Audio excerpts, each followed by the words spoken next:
college students, and I don't know why, but you know, I guess I get a little nervous when I'm not talking to a group who's all wearing tank tops and calling me dude. But anyway, because I knew I would be nervous, I planned a written statement and that I thought I would read, and it's sort of a memoir, like a mini memoir, or you know, an anecdote. If I had to give it a name, I would call it, you know, growing up a Manly, I guess. I know there are a lot of us in the room here. Some of us are Manlys, some of us are Munnellys, some of us are Munnellys, you know. By the way, I was going to open with a dumb joke. Maybe I should do it anyway. A Manly, a Munnelly, and a Munnelly walk out of a bar. No. It No. could happen.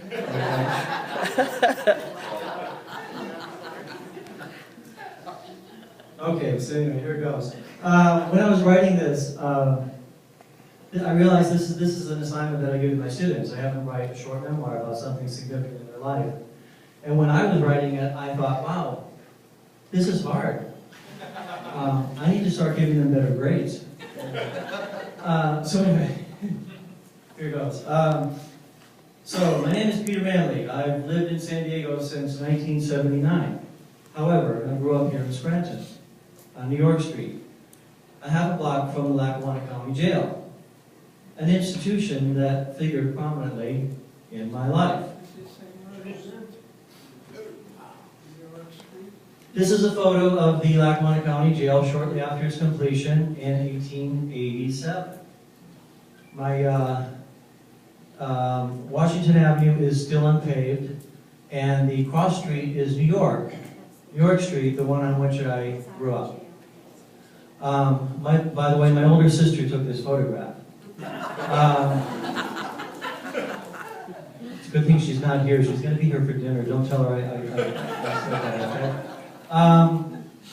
The jail was always an imposing structure. Its castle-like facade generated many a story that the older kids in the neighborhood made up to scare us younger kids. Could you roll a chair in front of me so I can... However, the most interesting aspect of the jail is something not visible in the photo. A small cemetery was located adjacent to the jail on the far end. Thank you very much. Of the photograph. You can't see it, but I don't have a photograph of the cemetery. By the time I came along, the cemetery had been abandoned and overgrown with thick trees and shrubs. The grave markers, many with dates from the 1800s, had been vandalized by the kids in the neighborhood. Most had been toppled over, and some broken into pieces. My family feels that I have an unhealthy fascination with cemeteries. They're probably right, and I think it began with this one. I lost my place there. I should have done something about that. Okay. My childhood friends were convinced that the cemetery held the remains of prisoners who were executed in the jail. But I knew better. Being a descendant of Munnellys, I was, of course, a very intelligent child. And I could easily spot the holes in that theory. I can tell from the remaining intact stones in the cemetery that children had been buried there.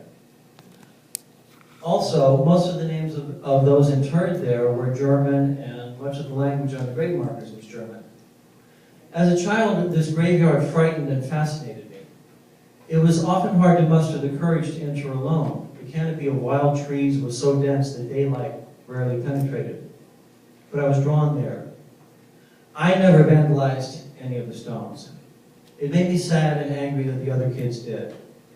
When I was sure no one was around, I would lift the smaller ones and return them to their bases. These were people with strange names who died a long time ago, but they were people. Since becoming an adult, I've learned that this cemetery was established around 1870 as a private burial ground by a German cemetery association in Scranton. That's why it wasn't attached to a church like most cemeteries were at the time.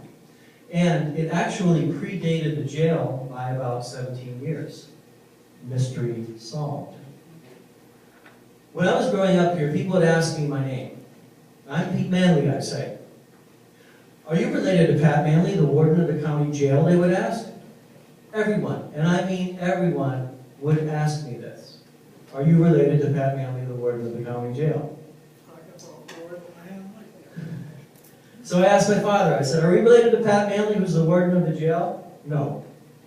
But his last name is Manley, I protested. Different family, he said.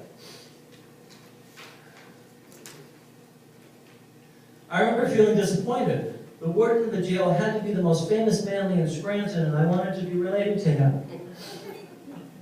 By the way, a little aside here. When I was preparing this presentation, and I was writing this section about the warden of the jail, I got an email from someone named Terry Osborne. Terry, are you here? Did you show up today? No? Okay. I got an email from someone named Terry Osborne, and he wrote to me through the website for this event.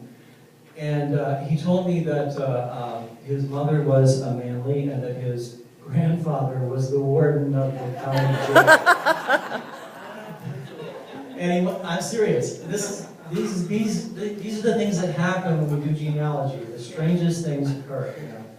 So anyway, I wound up helping him very, very quickly. I wound up helping him trace his ancestry back. And it was easy to do on Ancestry.com because his grandfather, the warden's father, came over late in 1895. So it was easy to trace him. And we found him on the ship's records.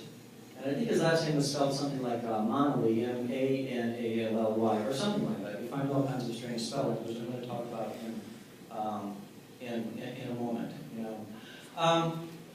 One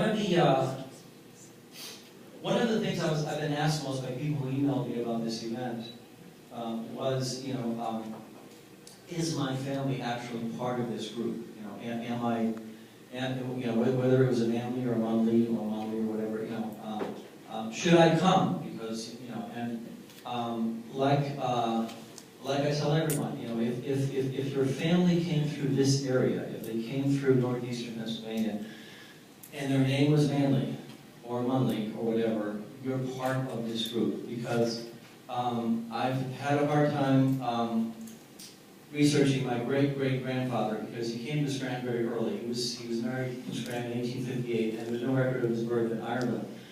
So to try to trace him, I've been tracing other Manleys in this area who he was connected to. And inevitably, every Manley and Munnelly I've researched has gotten back to County Mayo. Okay, there are a lot of Manleys in County Cork, but they didn't come here. They went somewhere else, as I'm going to talk about shortly.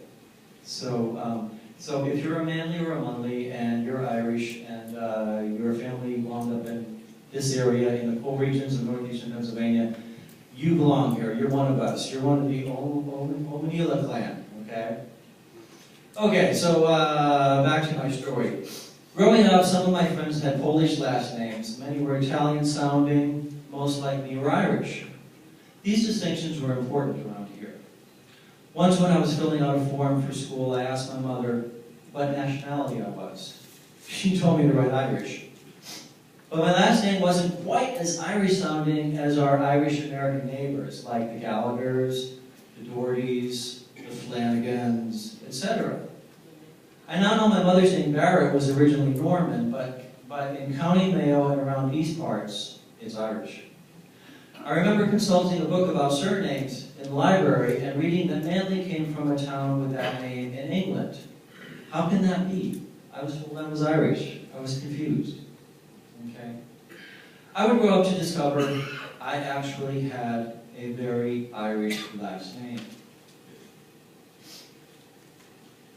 I just didn't know it. Like many of us, I got my first name from my grandfather, P. Manley. This is my grandfather, P. Manley, on his last day of work, after 53 years of driving buses for the Scranton Transit Company. He actually started as a streetcar motorman in 1915. He insisted that everyone called him Pete, even his grandkids.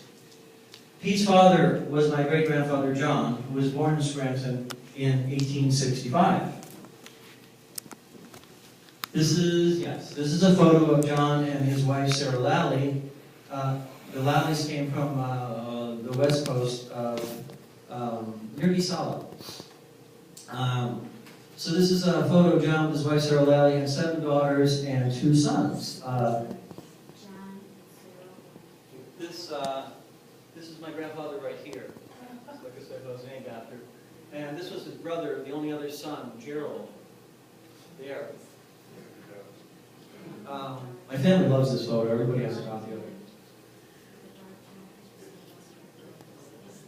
Okay, so this John worked as a fire chief for the Delaware, Lackawanna, and Western Railroad. The former DL&W passenger station is now a hotel, and it's right behind here, okay?